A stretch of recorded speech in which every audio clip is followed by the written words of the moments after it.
Okay. Good morning, late morning. Let's start more or less in time. As maybe let's start with an announcement, as things will go further after this session. There will be lunch at the same location as yesterday, up there, and especially for those people who take the boat tour, they should be really on time at 2 o'clock at the bus, because the boat tour starts at 2:30. In order not to miss the boat, the bus has really to leave at 2. So think about this in coming down from lunch to fetch the bus in time. So the session now will deal with global urban spaces, cultural geographies, and the shaping of belonging. And in fact, we will deal with popular culture, ranging from TV series to literature, urban creativity, and street art.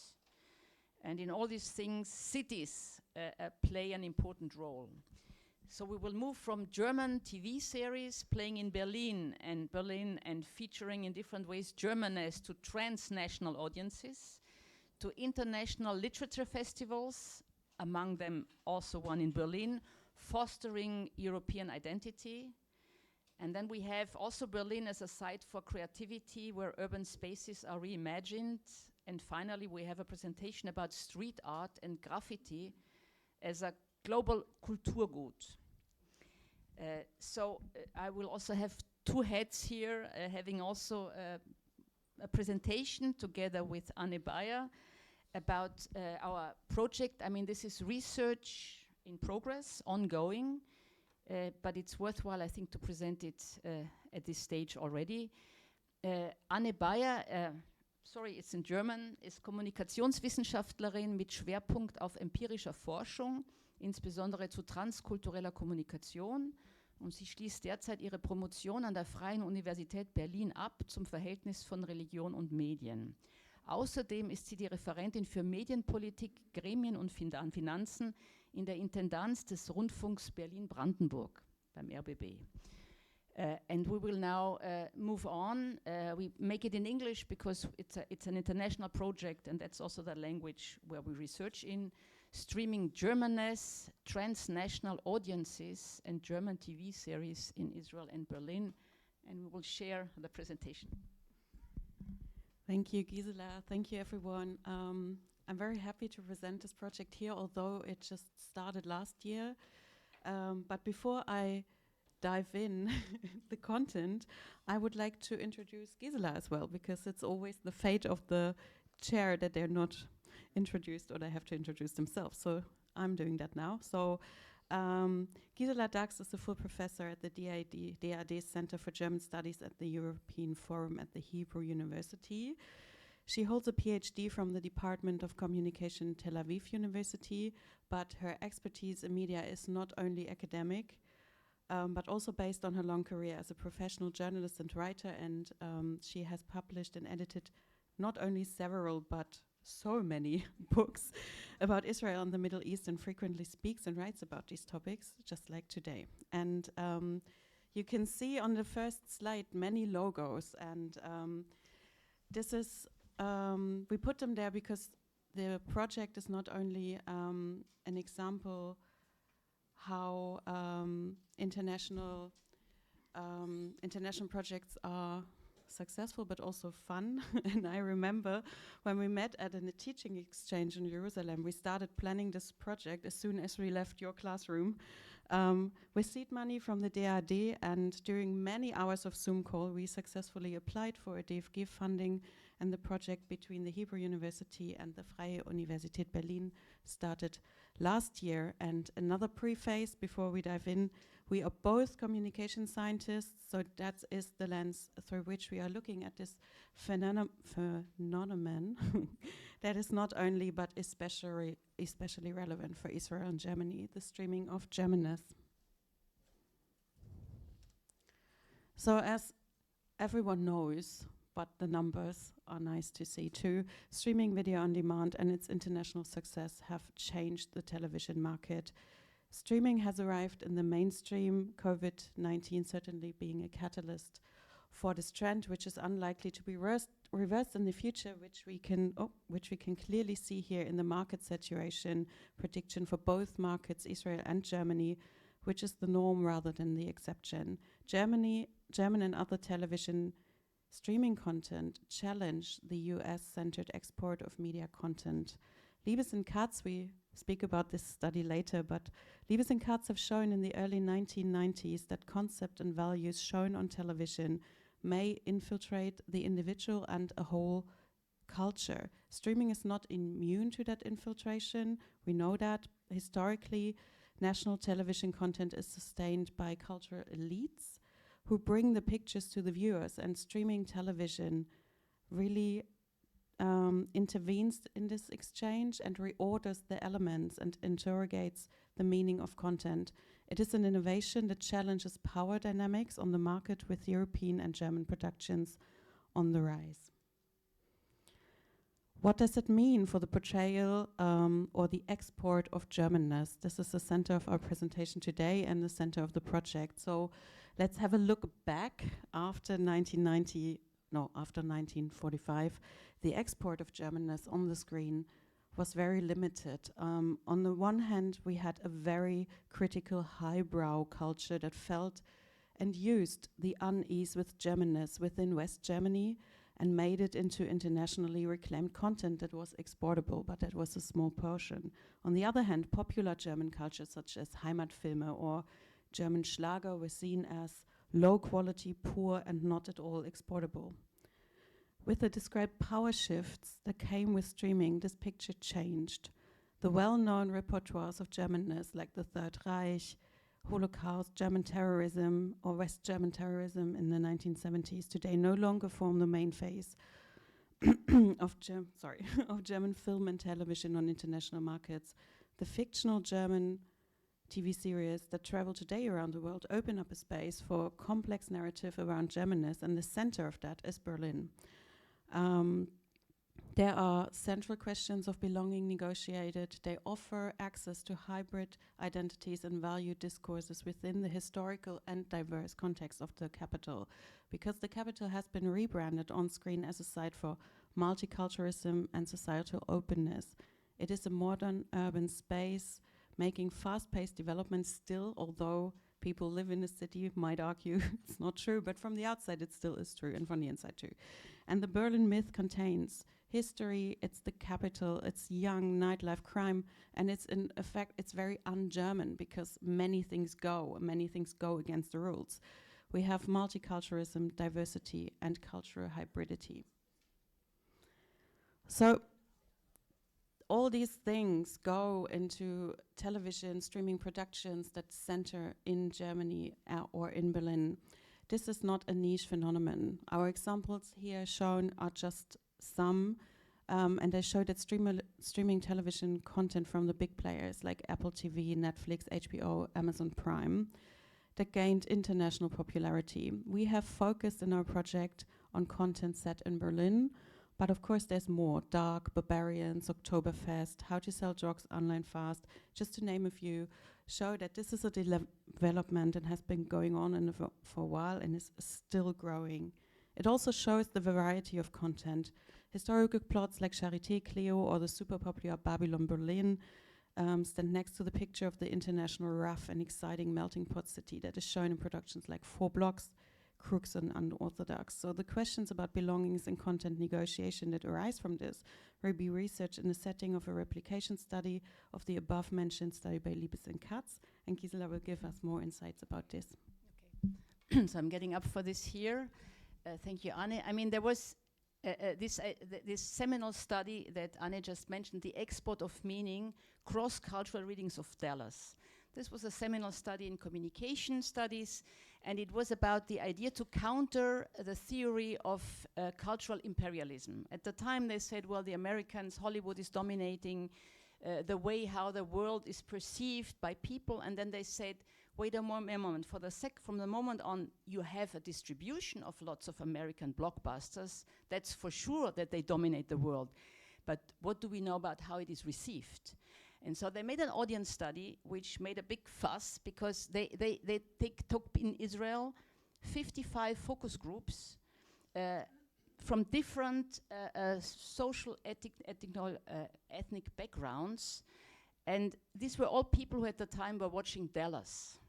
I mean, this was something that this is why it's called cross-cultural readings of Dallas. This was living in every household, Dallas. People were watching it together, would not go to weddings because at that evening, Dallas was on. Yeah, my neighbor was telling me, my old one, they would not go, just not to miss, because there was no streaming afterwards, so you had to watch it.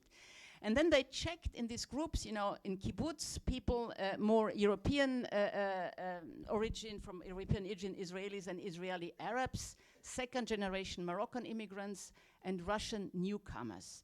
There was also groups in California and in Japan as a control group, where they asked how, in fact, they perceive protagonists in Dallas, how they see the setting, how they negotiate with content, in fact. And then they found out that, the backgrounds really influenced how they would see Dallas, the TV show. So highlighting that media texts are not universally received, but instead are negotiated through cultural lenses. So my idea was, when in fact I saw that there is German TV, I had this, you're the great audience to talk about this to that. The first reaction was, who watches German TV series, Tadot never made it across the borders, but then I asked in Israel, are you watching that? And I said, yeah, for sure. I said, unbelievable, you're watching German TV series. And then I said, there is something going on. And this is how the project started, when we started to work on the proposal already now a few years ago. So we decided to make a replication study, and putting at its center not Dallas, but Berlin, but the same setting. And then we took, Berlin, where you could, on one hand, you could claim that the relations between Israel and the United States is not the same like Israel and Germany, but you have an increasing openness towards Berlin, especially Berlin, from an Israeli side. And you could say, talking about challenging cultural imperialism even more, having suddenly a European site of production for television, is interesting, and to see, even if it remains maybe not huge numbers, but what people do with this content. So this is what we maybe can put the next one on there. So we use basically two theoretical frameworks. It's the famous Stuart Hall, negotiation of content, decoding, encoding, meaning that whatever is meant to be shown is not received as such. You can adopt content, you can reject it, you can fight with it, so you can oppose it. It doesn't mean the fact that you consume it doesn't mean that you take it as such. So this is in fact the active audience. Audience is not something passive that just consumes and receives, but does something with content. So it's the activity of the audience as interpretive rather than psychological, and as political rather than personal. And then the other thing is uses and gratifications, a classical, even old already theory that becomes new relevancy in the streaming area, why people in fact go and watch and consume media. For can be pleasure, entertainment, it can have nothing to do, what is this? Oh, it can have nothing to do with really having an interest, deeper interest in the topic.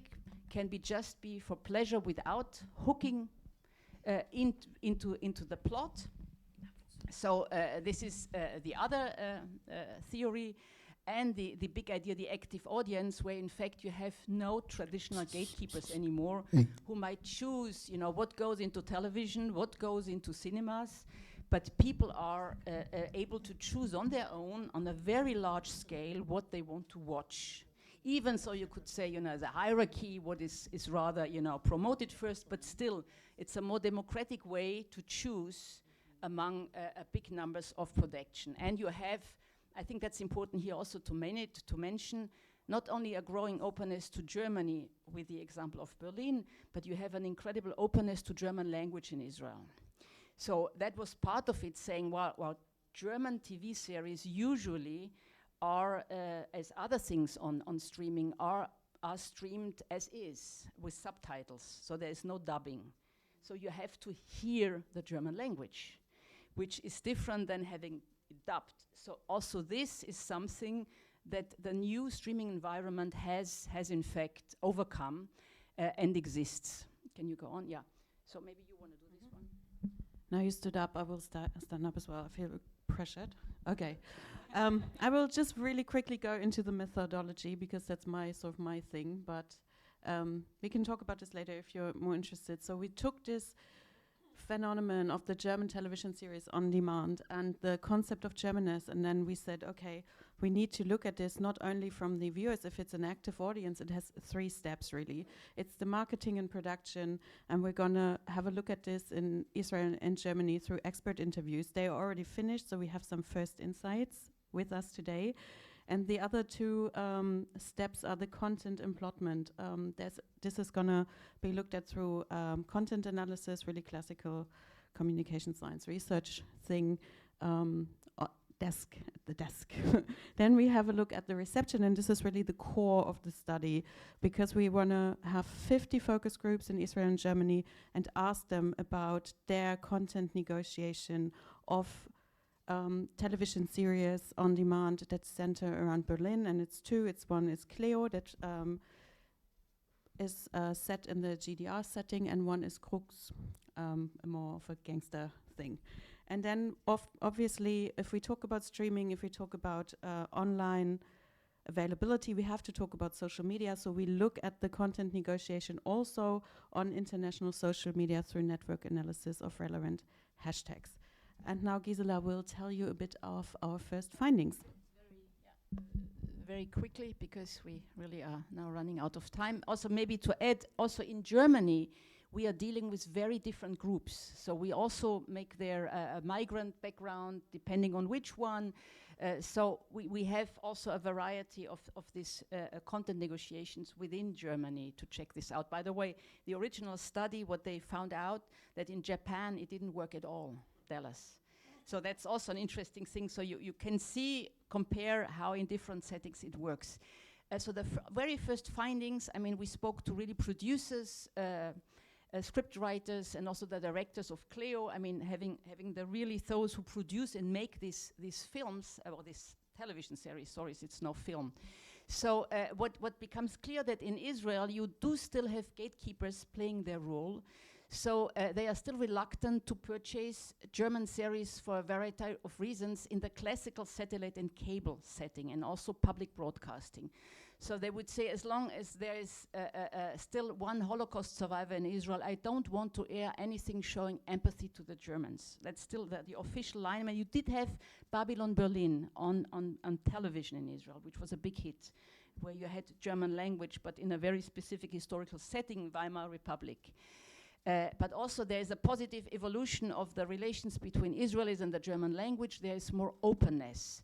So this sensitivity is still, there is also subjective poor quality. The gatekeepers think it's just not very good, what comes from Germany. Language sensitivity, and for sure, I mean, the past plays a role. But the streaming platforms are changing this way how to receive, as I just said, this German content, and also there is openness to German language. And also Berlin is not really perceived as Germany, has still a specific place within it, so this is something where people really want to go for it. The first findings, again, we might have not much time for that. I mean, you have in the German cliches, or what is Germanness? You could also argue, this is a whole discussion. By the way, nowadays you translate it not only anymore Deutschtum, nobody says, you say Deutsch sein. So even the concept of German comes with many shades. So the classical cliches are challenged. This is what the German experts say. You have almost new cliches where you could argue, well, how much it is authentic, but new cliches about diversity in Berlin, the whole LGBT scene. So it's all a very diverse city. And then also they are saying that productions about Nazis, which were for a while very, very frequent in German productions, are less popular today and expensive to produce, and one side, and also we have now new neo-Nazis, which by the way sometimes enter these shows as well. and the effort to try to internationalize the German experience, where they work very hard on it, really as countering, I mean, American productions, more European, where you could then argue about these questions of authenticity or perceived authenticity. It depends on, in the eyes of the beholder who watches it. And you have the Berlin myth, I would say, as a selling point. Our book, which will be upcoming at Amsterdam University Press, it is in print right now, that we edited together. I mean, I wrote there a chapter on why Israeli TV series have been so exportable as opposed to others, but where we already take this chapter, the export of meaning, cross-cultural television audiences in the age of streaming. So, thank you.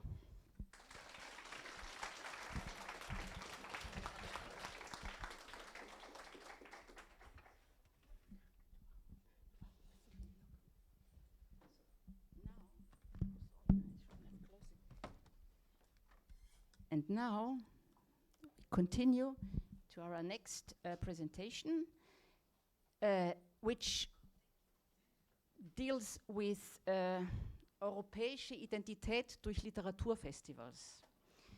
Eine Untersuchung des Festivals Étonnants Voyageurs und des internationalen Literaturfestivals Berlin. Clément Ndé Fongang is a PhD student at Saarland University. He's also attached to Sierra.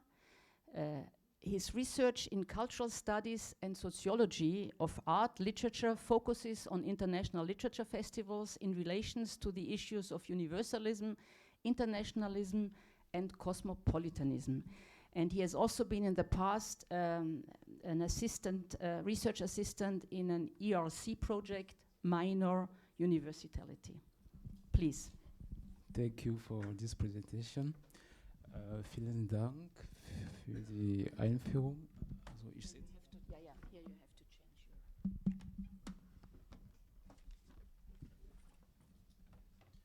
Also es ist mir eine große Freude und Ehre, heute über ein Thema zu sprechen, das aktuell kaum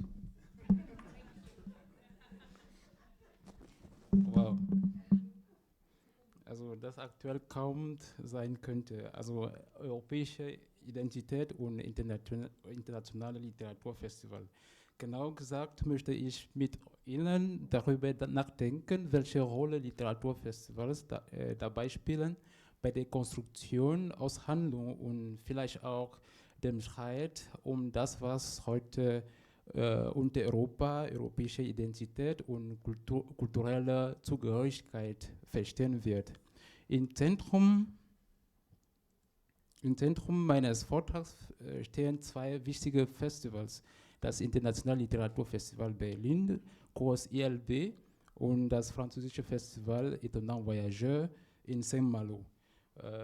Doch bevor ich auf diese beiden Festivals eingehe, lassen Sie uns kurz innehalten.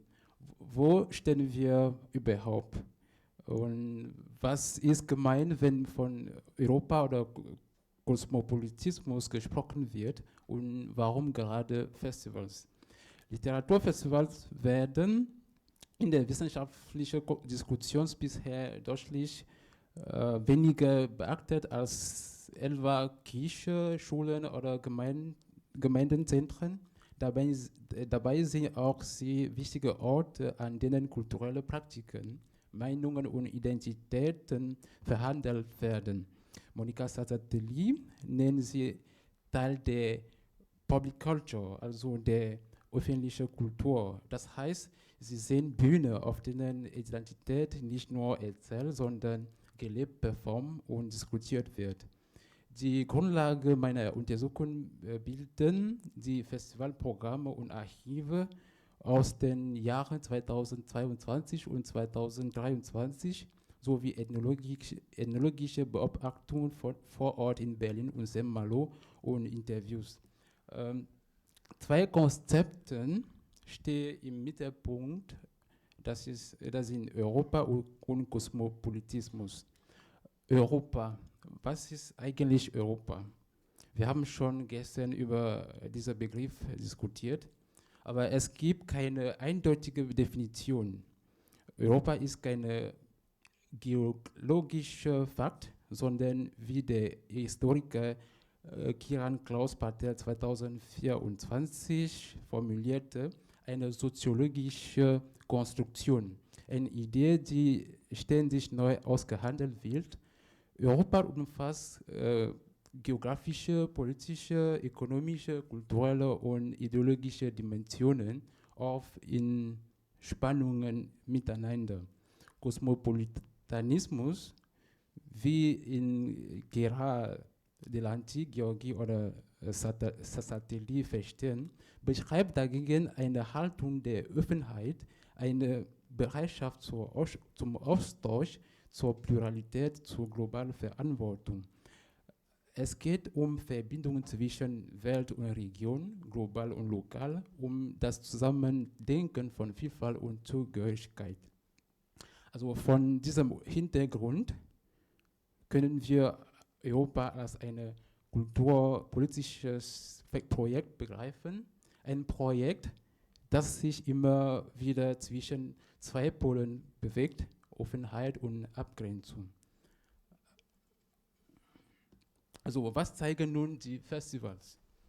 Beide Festivals, sowohl in Berlin als auch in Saint-Malo, präsentiert Europa nicht bloß als politisches Zusammenschluss, sondern als ein kulturelles Zivilisationsmodell, entstanden aus den Katastrophen des 20. Jahrhunderts und getragen von Werten wie Demokratie, Frieden, Freiheit, Vielfalt.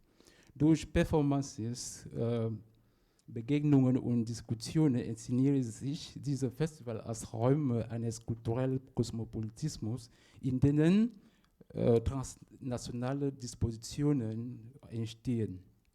Doch wie kosmopolitisch sind sie wirklich? Ein Blick in diese Festivals, ein Blick in die Zahlen zeigt eine gewisse Ambivalenz. Bei Étonnants Voyageurs stammen 64% der eingeladenen Autorinnen 2020 aus Frankreich, gefolgt von USA und Tunesien mit jeweils 9%, sowie Quebec mit 6%. Bei ILB kamen 44 aus Deutschland, gefolgt von den USA 14%, Spanien 7% und der Schweiz 6%. Europa ist zwar stark vertreten mit 76% bei ILB, bei Étonnants Voyageurs, und über 71% bei ILB. Doch andere Kontinente, insbesondere Südamerika, Afrika und Australien bleiben unterrepräsentiert. So. Ja, Sie haben die Grafiken über diese Repräsentationen. Und weiter, ja, nee, das war, sorry, ich bin ein Stück weiter gegangen. Ja,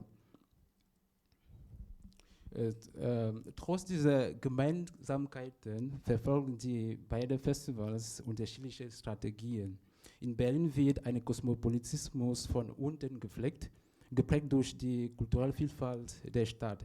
Das ILB versteht sich als Plattform, die Menschen aus 191 Nationen, die in Berlin leben, zusammenbringen. Gründer Ulrich Schreiber spricht davon, den Berliner Bürger zum Weltbürger zu machen. Und besonders junge Menschen stehen im Fokus durch Schulprojekte, Partnerschaften mit internationalen Institutionen und die explizite Thematisierung kolonialer Kontexte. So erinnert das ELB an die Berliner Konferenz von dem 19. Jahrhundert, ein Moment, der für viele globale Ungleichheiten von heute mitverantwortlich ist. Saint-Malo geht einen weiteren Weg. Dort beruft man sich auf einen historisch gewachsenen Kosmopolitismus, der tief in der Seefahrtradition der Stadt verankert ist. Die Stadt erinnert mit Stolz an Korsaren wie Jacques Cartier oder Robert Surcouf. Das Festivalzentrum, das Palais Le Grand Large, trägt Namen dieser Entdecker und Korsaren. Auch die kurzlebige Republik Saint-Malo von 1590 wird das Symbol der Unabhängigkeit und Widerstand gefeiert. Doch dieser Stolz hat eine Schattenseite. Saint-Malo war einst ein bedeutender Hafen im transatlantischen Sklavenhandel, ein Aspekt, der in der offiziellen Festivaldiskurs kaum thematisiert wird. Hier zeigt sich, auch kosmopolitische Erzählungen können selektiv sein. Am Ende zeigt beide Festivals nicht nur Identitätsbilder, sondern auch Identitätspolitiken. Sie konstruieren Freund-Feind-Bilder, also wer gehört dazu, wer steht außen vor. Eine Freunde Europas gelten wie engagierte Bürgerinnen und Bürger, junge Menschen, Intellektuelle und NGOs, alle jene, die Europa nicht als fertiges Projekt, sondern als Aufgabe begreifen. Europa im Streit, ja, aber im produktiven Streit. Gleichzeitig werden auch Gegner benannt, Populisten, Nationalisten, politische Elite, die als unklar oder abgehoben erscheinen, sowie geopolitische Akteure wie Russland, China oder Iran, die als Bedrohung für das europäische Friedens- und Werteprojekt markiert werden. Auch der Neoliberalismus und und Kapitalismus gelten als Gefahr für das soziale Europa. Das ELB formuliert es im Rahmen seines Kongress Europa im Streit 2014 sehr treffend. Europa braucht mehr Streit, aber auf Augenhöhe. Mit diesem Zitat schließe ich und freue mich auf die Diskussionen. Danke.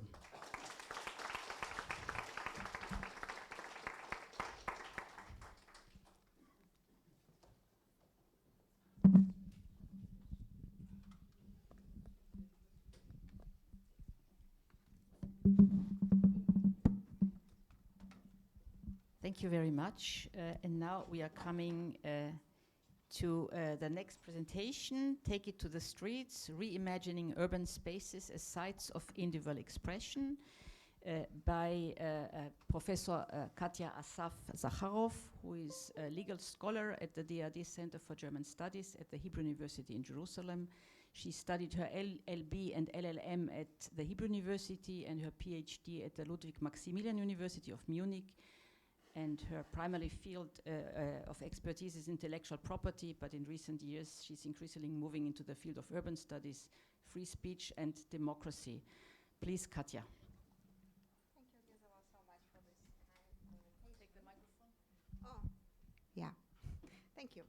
I'm very happy to be here. Thank you for coming. So I will briefly show you introduce you to our research journey, which started about 7 years ago, when I first met my colleague, Tim Schnedgöcke, who is a Berlin-based photographer, especially interested in non-commissioned urban interventions such as graffiti.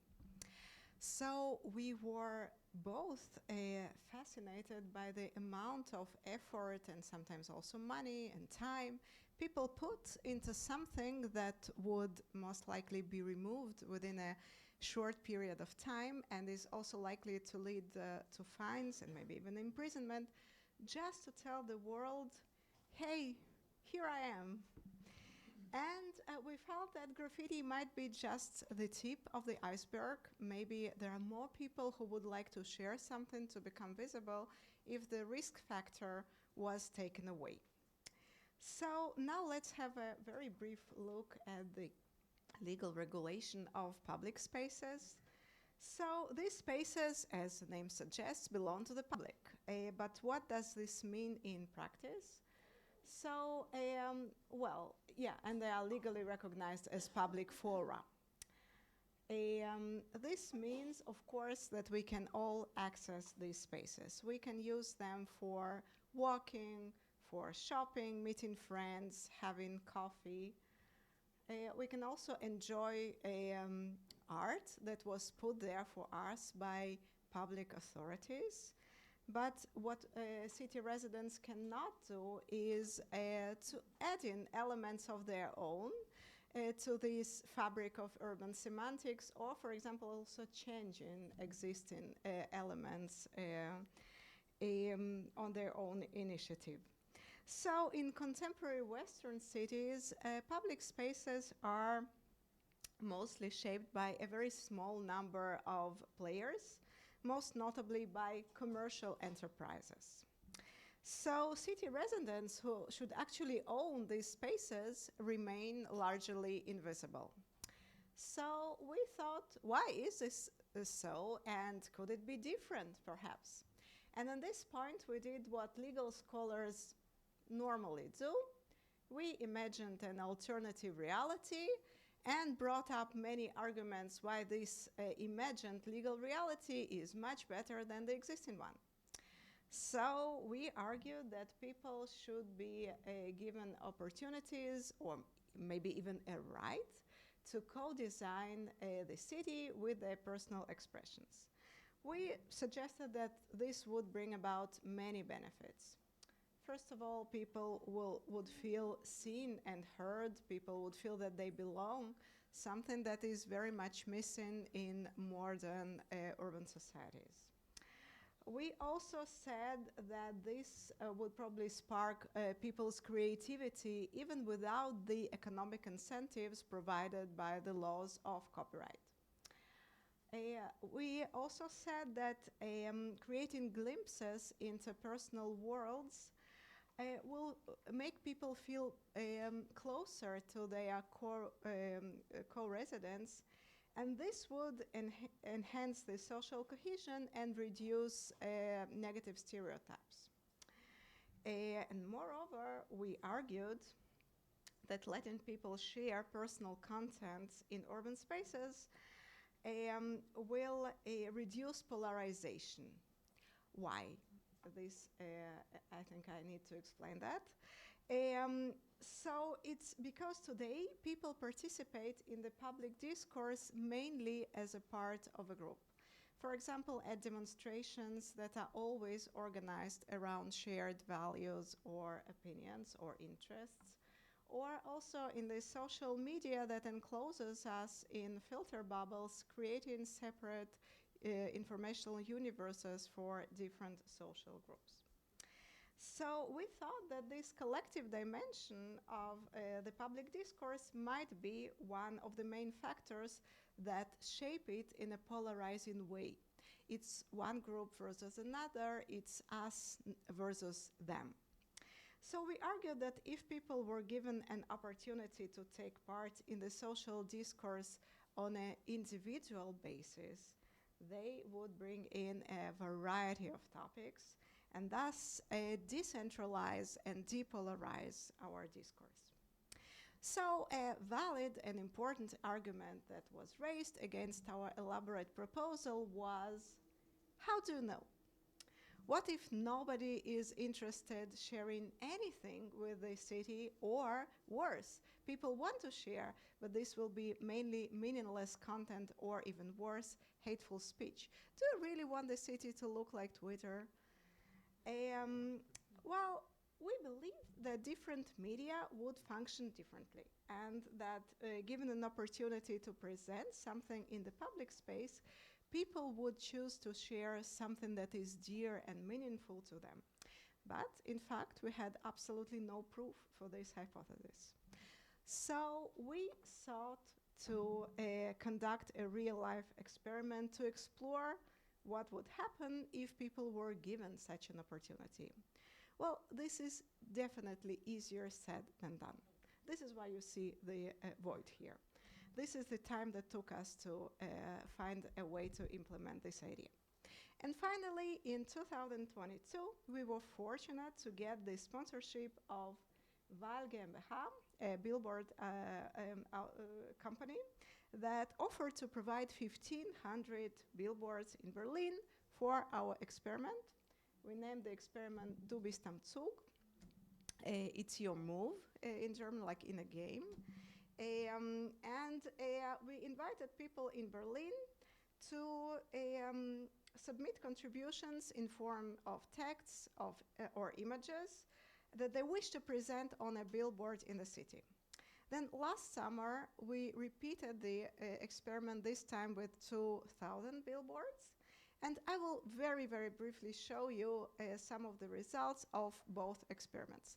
So I will start just with generally stating, I really cannot show you even the main results, so I will just tell you that Berliners responded rather enthusiastically to our call. Last time we had more than 1,000 participants. And the participants were quite a diverse group.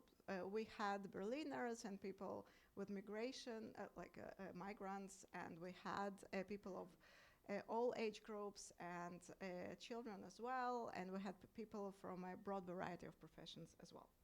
So, and now I'm jumping to the perhaps the most interesting question: what did people share? So we received a very broad and colorful variety of content, which we then analyzed manually using text and image analysis. And of course, other people would analyze this differently, would create different categories, the disclaimer. So I will show you only the two largest categories. So by far the largest category, 2/3 of the submission first time and 3/4 this time, was what we called creativity. This was like a submission that showed how creative their authors are. Yeah, sorry, these are the numbers actually.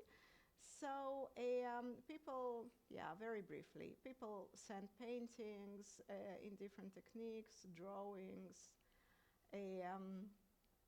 collages, also in very different techniques. People are very creative. Yes, this is a very nice guy. A self-made costume, textile design, digital art, some of it, installations of different kinds. And also we had pictures of showing people singing, dancing, playing various musical instruments, performing. And we had many artistic photos, very poetic, I would say, photographs. And so some of them were also funny.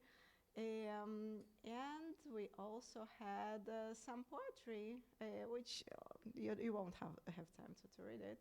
So, but just to show you that people sent poetry.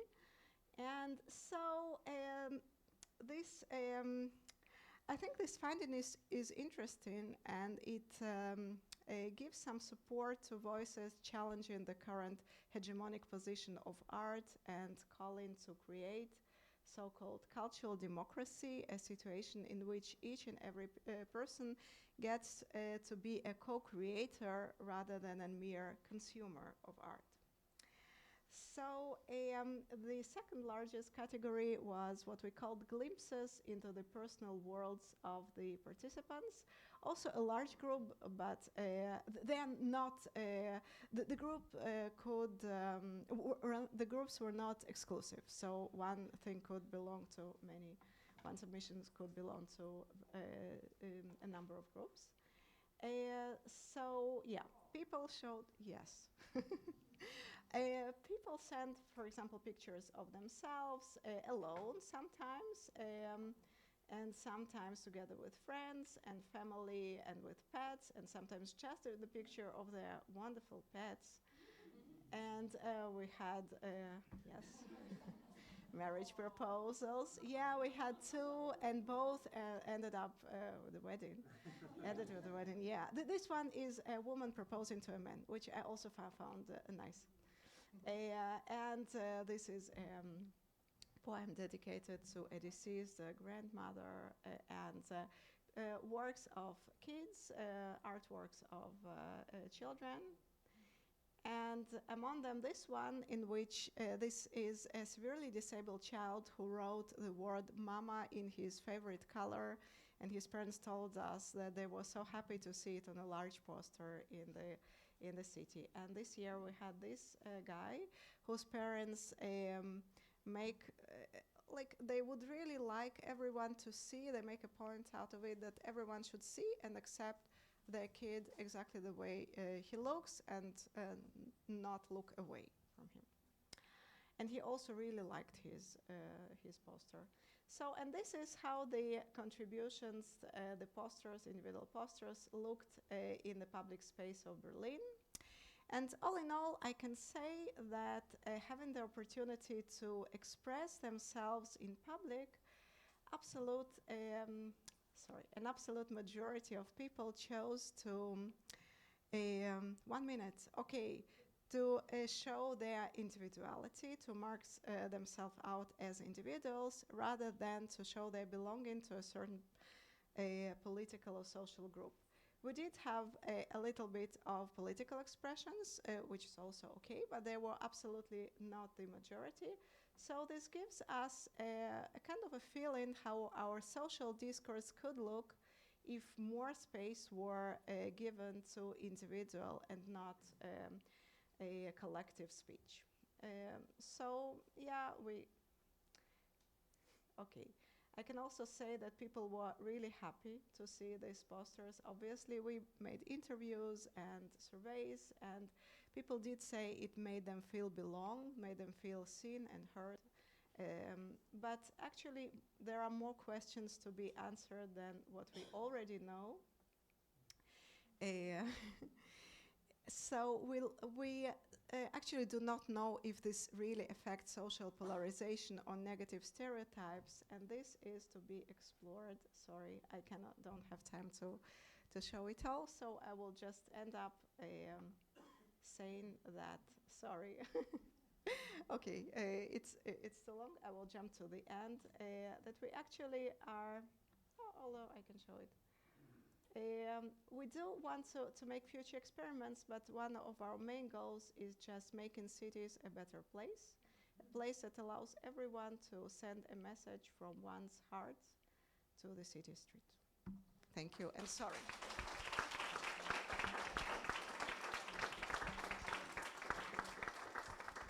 Thank you. And now we are coming to our last but not least presentation of Dr. Annick Essoh from the JIGS Toronto, who will talk about street art as a globales Kulturgut, a way to globale Identität and globale Zugehörigkeit.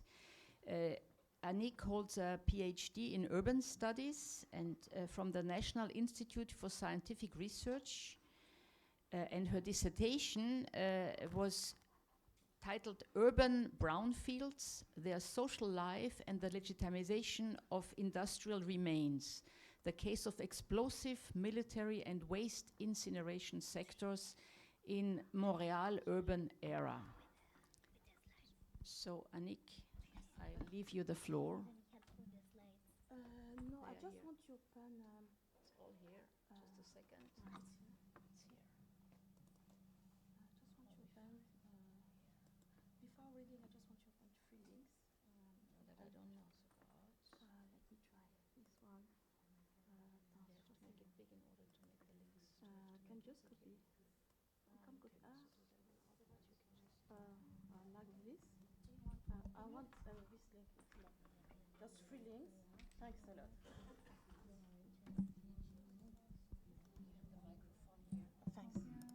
And then we will open it here. Thank you. You're welcome, you're welcome. I'm very bad at this. If you want to... Just another 2 other links and that's it. Okay. Just let me... Yeah, this one. Okay. Sometimes the internet is not that good. I hope it works. Okay. Which are the other ones? This one. The last one? Yes. Not working. This one, right? Yes.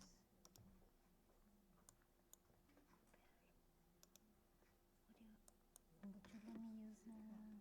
Which is the other one? And the last page there's a link. I want to open it. Voilà. And the last page there's a link. Which one? Go at the last page. The last one? Yeah, and you open this one. C'est Sao Paulo. Do you need any help? That's it. That is okay. I can start. Let me 1 minute.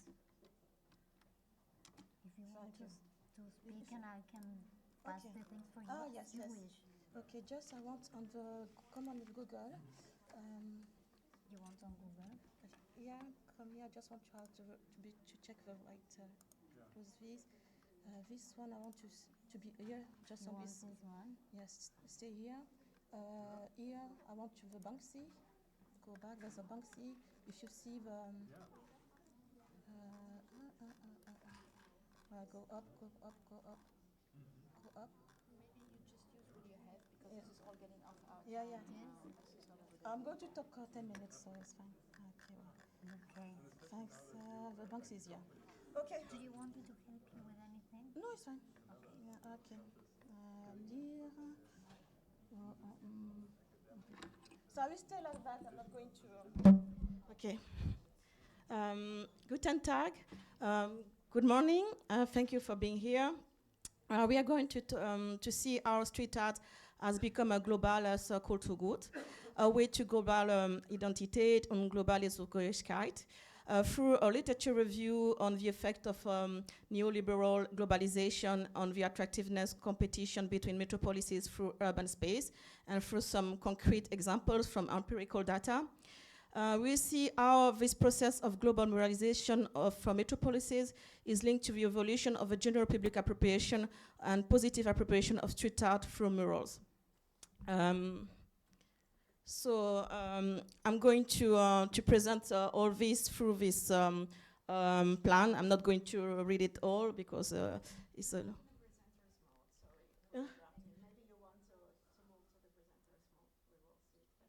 Okay. Yeah, because I want to somewhere go to the Google. You will still have the option. Okay. No? Okay, thank you. Actually, I have only 3 slides, so it's going. Sorry, it's very dense. Here you have you can see a kind of list of festival of a ranking of street art festival, and in this ranking is some ranking of best street art festival regarding the empirical example. And if you notice, there's a lot of Montreal. You can see Montreal, Detroit, Sao Paulo. And also there's even Forbes ranking. Every kind of media want to have its own. It's very trendy to have, and it is this dating for like 5 years till now. So yes, and also I wanted to show you. I opened one of this link. I think everybody, if you talk about street art, we want the person to talk about Banksy. So this is a Banksy piece in Bristol. Also, this ranking is also related to what you were talking before, because it's more related to public art. And so there's something in Berlin, but it's not street art. I can show you quickly. That's why I decided it's this one. So, but it's not. We can say street art, but not graffiti or mural. And there's another one which is very important here in Brazil. It's the ranking. Bombing signs is very important for graffiti writer. It's like the major media for graffiti, and they have also the rank of the most Instagram cities for graffiti. And you see that you have New York, the Mecca, London, Paris, and Sao Paulo is the 4th. And this list is among first kind of, in this list we have probably more than 100 cities. So this is very good for Sao Paulo. Yes. I'm going back to the same slide again.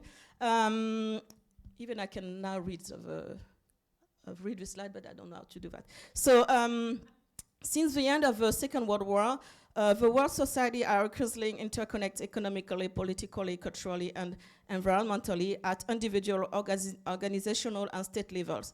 The current period corresponds to what Ulrich Beck considered as the contemporary nature of globalization, or a novel form of capitalism. Global identity convergence is linked to global belonging, whereas identity divergence is related to more local belonging. The first one is strongly based on a global cultural set consumption and to global homogeneous culture, for instance, in the field of music, visual art. Visual art, and to this extent, there is an ongoing mirrorization of cities on a global scale. So how we can define cultural goods? So most of the results I found on Google were related to the UNESCO definition, and there was a proposal of Google artificial intelligence I found very clear and more explicit. I'm going to read it. Cultural good, it refers to any item, object, or service that is considered to have cultural value or significance. This includes tangible items like art, historical artifacts, and books, as well as intangible elements like tradition, belief, and practices. Essentially, cultural goods are the produce and expression of a society's culture. So now I'm going to talk from how we went from graffiti to muralization.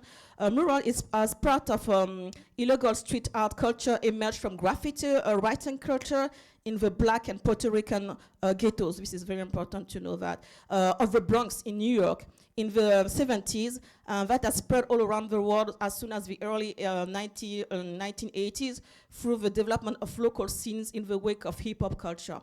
Some scholars have studied local scene in Brazil, for instance, Sao Paulo. There's a PhD researcher, Rafael Prou, who wrote a PhD dissertation about the Montreal and the Sao Paulo scenes, and she compared the emergence of graffiti hip-hop in both local scenes. And recently, there's also an analysis of Bono and Zanella on graffiti in Sao Paulo. Next slide is this.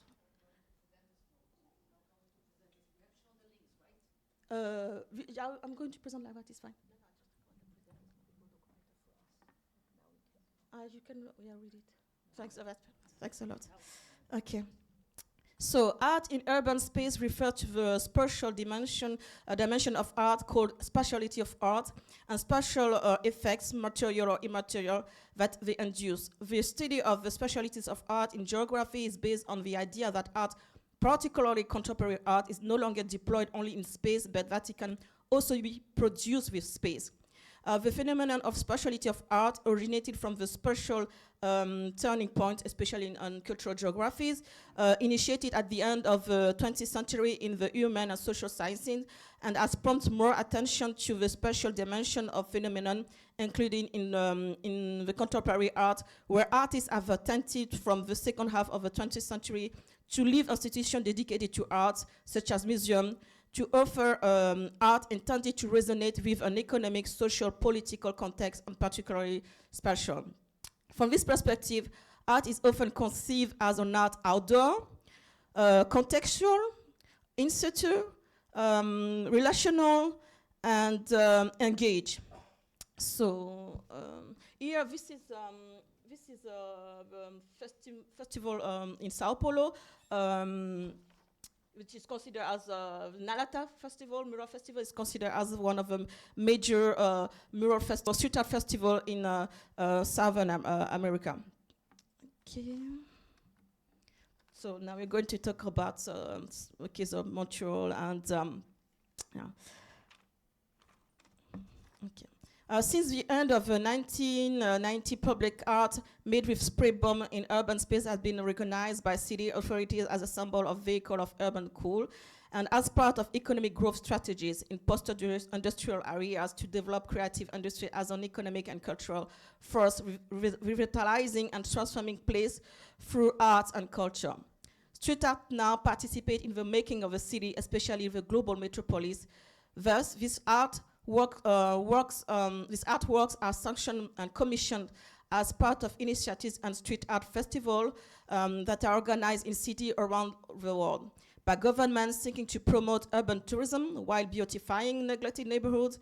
Street arts and murals have become acceptable and are now seen as a potential lucrative and used to support city branding initiatives as the tangible expression of creative cities. Many metropolises claim themselves to be the global capital of street art and murals. Montreal, Detroit, you can also say Sao Paulo. I've showed before I talk about the Nalata's Mural Festival, Street Art Festival also. And they are achieving like that a global identity by consuming street art, but this contributes to standardization also of street arts.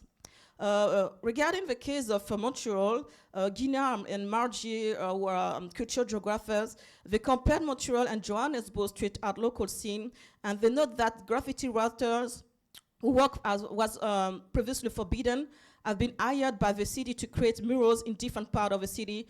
In 2017, this amounting almost 70 murals. In Detroit, it's more like 200 murals, not thousands, hundreds. These social scientists, these social scientists add that the design of some murals also contributes to create the desired cultural and artistic atmosphere. We are talking about that just before. This initiative aligned with what the city considers as the success of street art in Montreal, namely the 2nd International Street Art Festival held annually in cooperation with the municipal city, the municipal authorities. We have the Under Pressure Festival and the Mural Festival, both are open-air festival. They add that with social scientists that it is through this type of initiative that street artists are profoundly encouraged to transfer their own practice from illegal graffiti to official street art. They explain that the management of street art absorbs the capacity of street artists into official cultural planning and limit the emergence of graffiti in public spaces. Actually, it's a kind of tool to fight against street graffiti. They use mural to fight against graffiti. This is why for Guinard and Margie, street art thus become a way of achieving the goal of making Montreal an international cultural city. Next slide. So regarding the creative city, in this perspective of urban development, art is considered as a producer of new type of urbanity, more particularly that of a creative city initiated by Richard Florida. People in urban studies, we know him a lot. Even rebuilt Montreal downtown. Art and culture can be considered by some urban actors in a context of exacerbated competition between cities, driven by neoliberal globalization as a comparative advantages, which would allow each city to create its own identity and image and attractive, and then thus distinguish itself from its competitor. Thanks a lot, but I want to finish with something. This is a mural. It was made in 2022 in Sao Paulo. It is a black woman. It is the purpose of this mural is to remind the African origin of Porto Alegre. And I want to play something, and I'm done. I want to go back to the Google here. I open this. Oh, it didn't open. Sorry. So, I still have time or not? I want to play this. This is a celebration of this mural.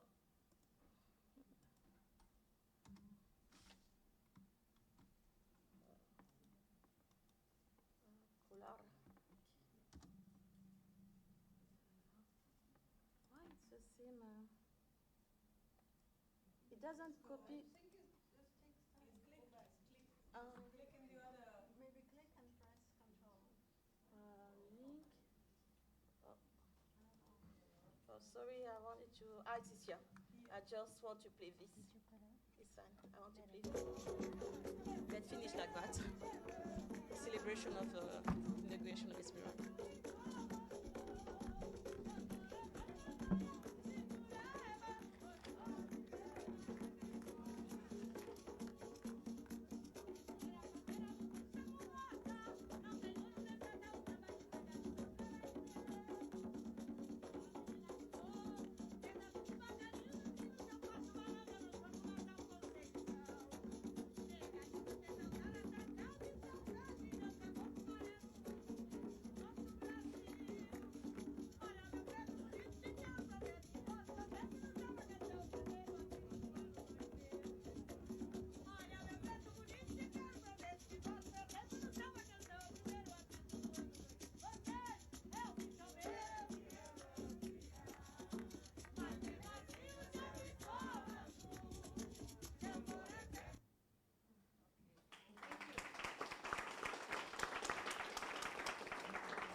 Thank you very much, Annick. And now I invite everyone to come here back. And we have a little time for questions before lunch. And again, for those who haven't been here, those who take part in the boat trip should be at 2 point sharp, 2 o'clock sharp at the bus. Yeah, maybe sit here. I'm just standing here.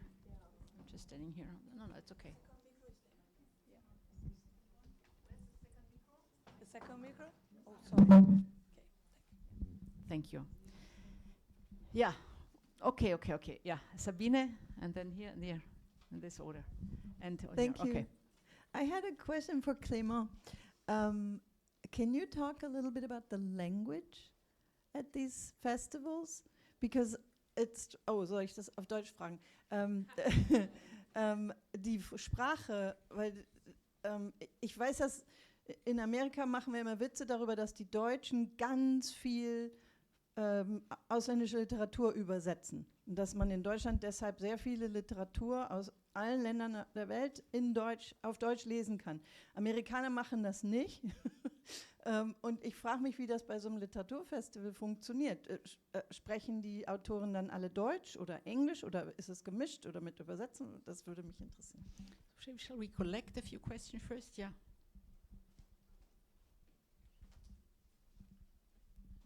Hello, thank you for all presentations.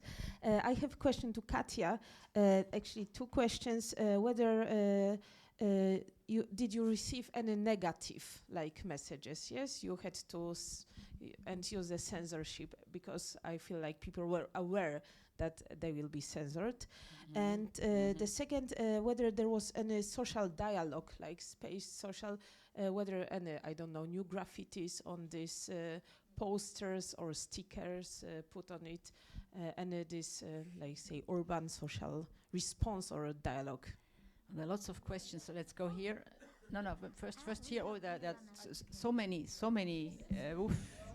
We have to, yeah. So let's collect a little bit more. Everyone is here writing down to answer. Yeah. So I've got a question for Annick.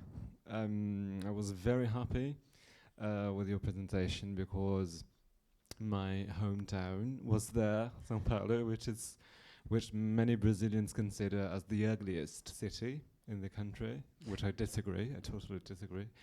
And I realized something in the ranking of the greatest graffiti cities of the world. Apparently, the totality of those cities are Western or a prolonging of West. So what does it say about them? Okay, one more question was first over there, and then we make another round. Let's one more question and then we answer. Thank you. My question is also for Katya. It was the urban one, right? I'm so sorry. Yes, I am horrible with faces. Yeah. I did have some issues with the presentation because I think I was in Berlin. I actually saw these things in Berlin last summer. It was really cool. I really enjoyed it. But the thing is, I believe the graffitis, like you started with graffitis and brought it to this art, performative art, performance there. There are a few issues that I have with it. First of all, the graffiti is more like a protest way of starting. So there's this political stance. There's this radicalized stance. And in my opinion, I'm not here to talk about my opinion here, but like one of the things that really struck to me was like the graffiti about Palestine, Gaza right now in Berlin. Some of them were saying like, I'm sorry for using profanity, but like there were some swearings to Israel, and then someone was blocking it and making it Hamas, and someone else was putting somewhere else. It's like over and over and over. This is the graffiti, that the political one, and I'm absolutely sure, no one will send that submission to that project. Okay, so let's have maybe answers, and then we make another round of questions. Yeah, maybe you start. We need a microphone. Yeah, okay, thank you very much for the question. So I will start from the start. with Anna's questions. So negative messages, we did have to exclude each round. It was only one, which was surprising. I know people have might have more negative things to say, but of course they knew we will exclude speech that is unlawful or contrary to regulations of advertising spaces, and we had a link to clarify these rules. And you might say, well, this is not a like neat experiment because you had these rules, but this is the reality we want to create. We want to create space for individual speech that will be lawful, that will not break the laws of the specific country. So social dialogue, unfortunately, we didn't have an option to interact with the billboards themselves. This is the medium, it's like radio. But on the social media, we did have some dialogue, and people even met each other. And it was especially because we didn't know where the posters were hanging, so people had to look for them in the city. So they found posters of one another, and this made them connect. So mainly, yeah, I hope I answered your questions. Graffiti, yes, of course, graffiti is a protest, and I'm not claiming this is like graffiti. I only wanted to tell it's like an inspiration, and not many people can make graffiti because you have to be fit, you have to be able to run very fast. Not everyone is able to do that. So, like, I think we had more people participating, more age groups and different people participating. We had this year somebody who was 87 participating, and I think this person would not be able to do graffiti. And also protests, it's interesting. One part of the protest is because the space does not belong to us. And this is a way to answer, like we wrote about this, that instead of fighting graffiti or celebrating graffiti, you might hear what they want to say. The space should belong to us. And this is a beginning of an attempt to give the space to people. Gaza, very good question. One of the things that we had to exclude was actually Free Gaza. Which was very nice with the Palestinian flag, but we knew that our sponsor would never publish it because also they would get the space vandalized. So we talked to this participant and asked him to replace this, and we explained to him very nicely. And he sent something different, which was also very political, but it was without the Palestinian flag, which was at that time not shown in Berlin. So yeah, it ended up peacefully. Ja, die Frage über Sprache und Übersetzung bei ELB. Also Sprache ist eine, I will say rather in English because I feel like I'm yeah. Language is an important issue in festivals, and like you rightly said, in Berlin, people are more open in talking foreign languages, and this is also reflected in the festivals.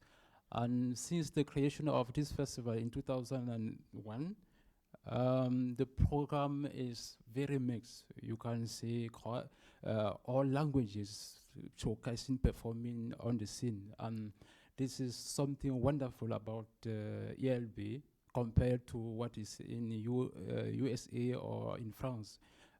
They put more emphasis on translational circulation of knowledge, so that knowledge circulate in the original language, and they put a lot of money in translation by ELB, and I think that's a wonderful thing. Although you said it's cliche, but I think it's a positive cliche. Thanks for the question, but I need to be, I want you to be clear because I didn't get it. Sorry, I'm honest. Is it possible to reframe it? Thank you. The question is, the most part or the totality of the cities you showed seem to be Western cities or cities being a sort of prolonging of West. So Okay. what does it say Okay. about this configuration, this graffiti Okay. proeminence in those places?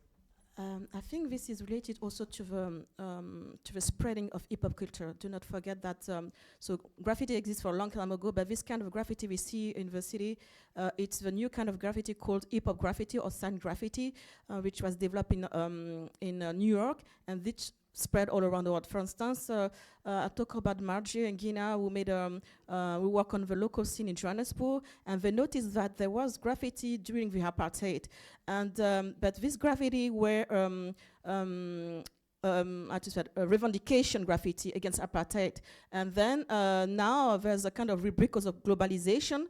The new kind of street art we see is appropriated by capitalism, by neoliberalization to promote more. So it's part of hip hop culture. So actually, but I think there's a kind of very particular style of graffiti in here, which is I don't remember, but there's which is different from hip hop graffiti.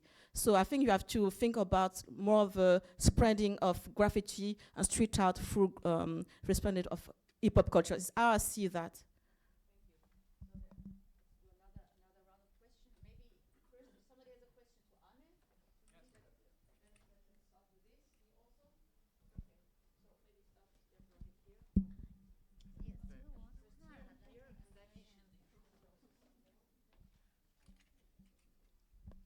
Well, thank you very much. A question for Katya. In the context of your project, how do you conceive this right to co-design the city?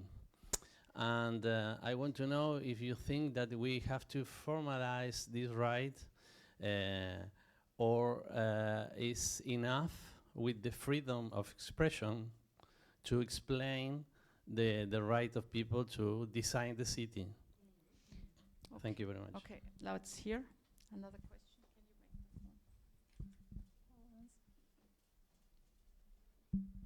Thank you. Yes, I really like your presentation. I was interested in the concept of Germanness.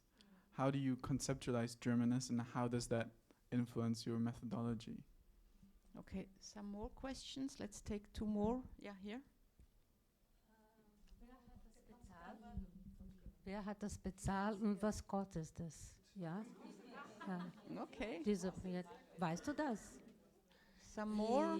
E pergunta para ela. Yeah, please here. Can you hand the microphone over here?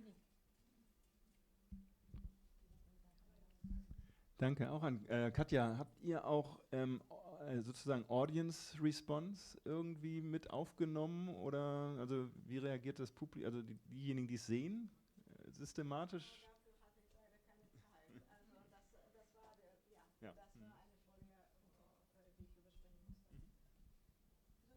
Okay, so let's. Gibt es Unterschiede bei den Filmschau bei Age, nach Alter?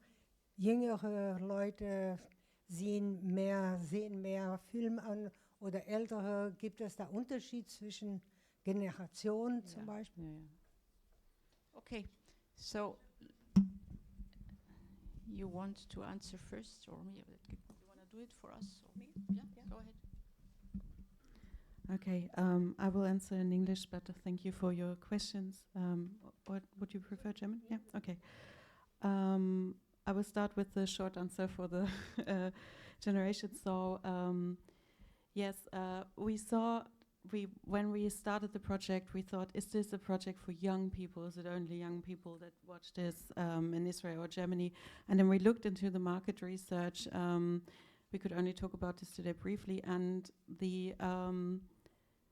I mean, it's more young people, but not only. Like it becomes a really mainstream thing, and people of all ages learn how to use the streaming devices and watch it. And then we will see. We haven't started with the focus groups yet, but we will see that they're not only mixed from ethnological ethnicity and other backgrounds, but also from age gap. But Let me maybe add here. I mean, in Israel, also, I mean, there's digitalization on a very, very high level. So you also have really old age people who just watch Netflix or other things. So that's not something that, I mean, like using the use of a smartphone, that's, I mean, unlike many other countries where old people are still reluctant. I mean, in Israel, you can't go use your health service if you don't know how to use a smartphone.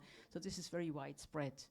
About Germanness, you want to talk, or I should? I can quickly start and maybe you can add. So the concept of Germanness is really central to this project, but also we try to go in open, like there's lots of literature and there's lots of history as we showed, but then as I could say, maybe I come from the methodology point of view, we try to ask them what their concept of Germanness is. So we try to ask the producers, what do they think makes German context, what is this implodment of Germanness, and then see in the actual series to see how this is portrayed, and then ask the viewers what they make of it. But the whole concept before, maybe Gisela can go a bit into that more. Yeah, I mean, on the one hand, you have really producers, I think they put on the forefront when you have from the barbarians, you know, Germanness going really back into the past, and the classical Nazi, neo-Nazis, cliches and all that. And the historical places in Berlin, but we definitely, I mean, you have changing concepts of Germanness, and I think this fluid character is interesting here, because we will also check within the series. For example, Cleo has become very famous for the GDR style colors, wallpaper. So you have many, many hints of what people might read also as typically German, and it might not the same things that the German audience perceives like Germanness, and then the other ones. This is actually one of these findings we're looking forward to see how this is going to be negotiated in the 21st century. Yes, and also between the different groups, and that's what Gisela said before. What I find is really important is German authenticity, how that is viewed by the German audiences, so the original audience, and German perceived German authenticity, what they do in these plots to make it seem authentic, and whether it is or not. So there's new cliches coming, we guess. Thank you. Okay, so to your question, is it okay if I answer in English? Lieber auf Deutsch?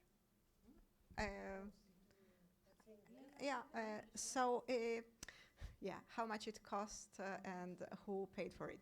So the spaces were given to us by the advertising company VII GmbH. It was just sponsorship. It's a win-win. I will explain you during the lunch if you want to. They just wanted to make the image better, to improve the image or whatever, and they also, not all these spaces are occupied. So they don't want to have an empty space. They would rather have something nice and improve their image at the same time. But of course, you have to print them, and that's a major cost. It costs, because you asked, I can share this information, 15,000 euros. And all the other costs, like social media and things, it's around 3,000 euros. But of course, you also have to make, who paid it? The generous Hebrew University paid for this research. And now we are looking for funding because we also didn't have so much money and we couldn't do much research around it as we wanted. And this brings me to your question about the responses. We measured this second time. We did a survey before, during, and after the posters were hanging, and we could see improvement in 4 measurables. The first one was mood, which was most salient. People were happier. They felt more like joy, pleasure in the presence of the posters, and it sunk afterwards, like you had this high point. And the same is perceiving of Berlin as a diverse city. It was also, it had a high point and then was sinking again. And 2 other parameters, a sense of belonging and perception of Berlin as a diverse city, it was improved and it stayed. It didn't sink, it stayed a little bit, so it had a lingering effect over the next weeks. Well, thank you very much. Claudia is making me signs to go for lunch, so you can all continue over lunch to talk about that.